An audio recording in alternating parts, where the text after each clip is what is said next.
सबसे पहले तो पैनल में आए सभी दिग्गजों को मेरा प्रणाम और प्यार भरा नमस्कार।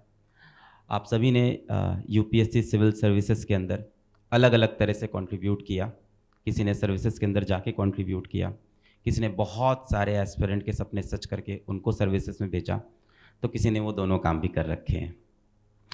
आज की चर्चा शुरू करते हैं। मेरा जो सबसे पहला सवाल है वो ये है कि अमीर हो, गरीब हो, गांव का बच्चा हो, शहर का बच्चा हो, लड़की हो, लड़का हो, इस सबको कलेक्टर बनना है। सबका सपना है कि यूपीएससी मेरे को क्लियर करना है ना।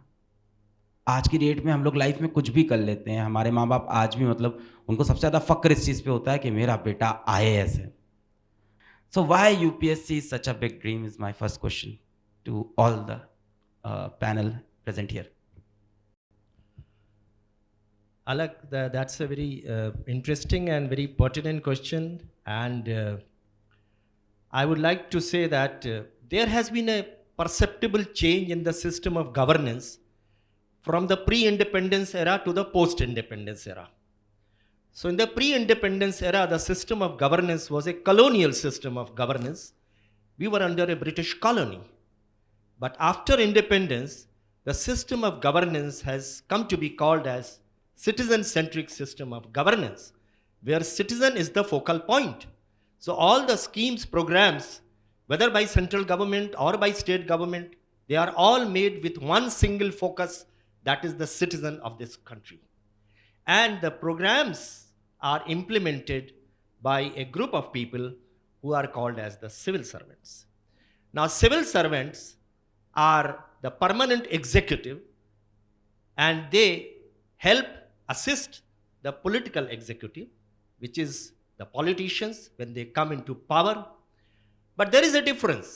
The politician or the political executive comes through the process of election, but the civil servant comes through the process of selection.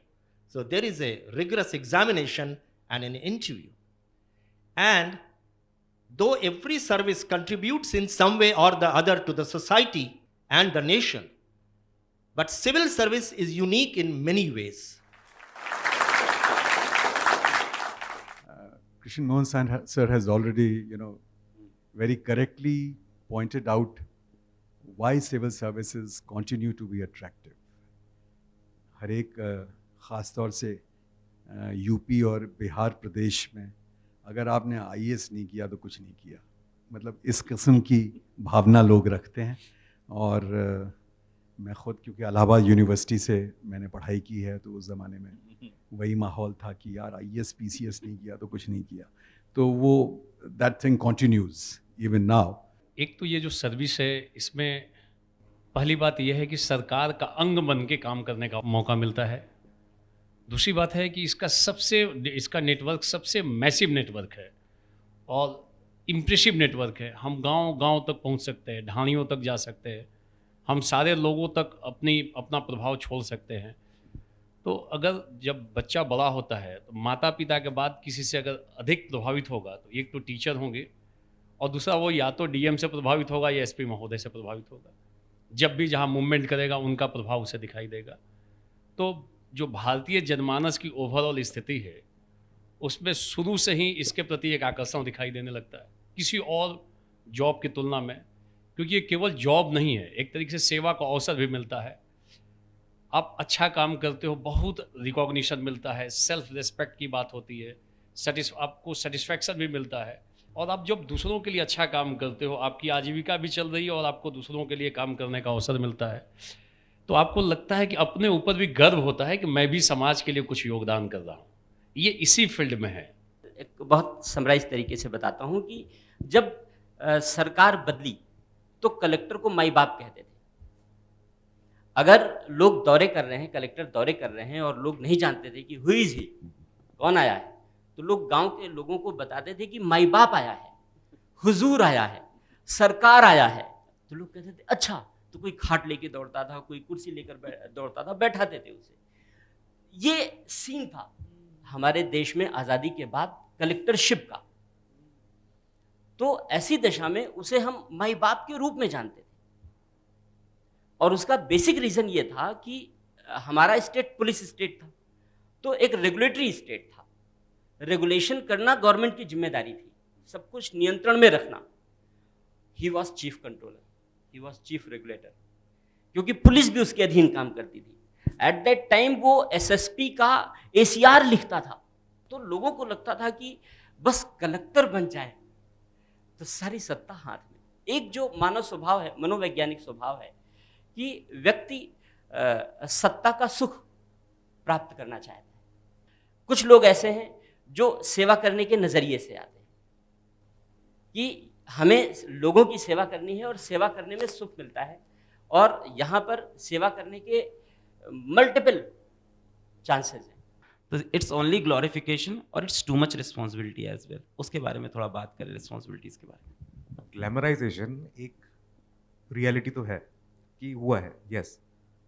Civil servants के counterparts in private sector are highly paid, but sir the responsibility that कहीं कोई rights होते हैं, they are always on call, they can't just be off the grid, they are accountable but they are not visible. Yes, ये अपने political executive के लिए इनकी जवाबदेही हमेशा रहेगी, और पर इनको रिवॉर्ड नहीं दिखेगा जनता को कि इनको जो रिवॉर्ड दिया गया या इनको कोई मेडल मिला, एक बार वो मेडल मिला रहेगा, उसका श्रेय कोई और भी ले सकता है कि आपने जो अचीवमेंट किया वो काम आपने किया, लेकिन ऑफ कोर्स हाँ, they are always behind the पर्दा। कभी कोई पॉलिटिकल ओपिनियन नहीं, कभी कोई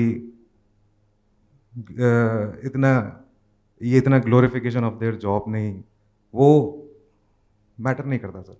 मतलब आप कह रहे हो जो पर्सनैलिटी को जो ग्लोरिफिकेशन मिली है वो मिलनी चाहिए कम से कम, हाँ, क्योंकि उसके बिहाफ पे बहुत चीज़ें उसको नहीं मिल रही हैं। हाँ, नहीं मिल रही है। Okay, Yeah. Sonia ma'am, coming to you, someone out there, do they have the access to the content? Yes, the answer is yes. Yes, They have. they have access to content because internet has become very cheap, and even with minimum effort, it is possible for people to get the knowledge they need to clear the exam. What they do not have is the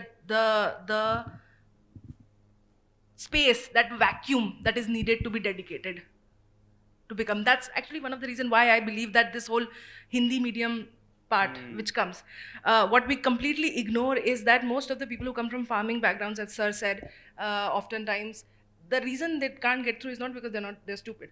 The reason they can't get through is because they do not have the means to concentrate all the knowledge that they have accessible. Basics ही नहीं है उन पे। Exactly. They do not have the means to take that knowledge that is freely available, to convert it into the dedication and to convert it into the knowledge drop that is needed to clear the exam.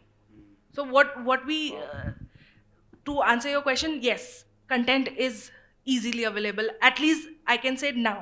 I mean, if you want a percentage, I'll give you 90. In my view, this is completely opinionated, that 90% of the population in India very easily can access content. What they don't have is the trust from that individual who, naiya laga de. That's not there. Thank you so much on the honorable teachers here. So this is a small gift from PW to all the respected teachers. So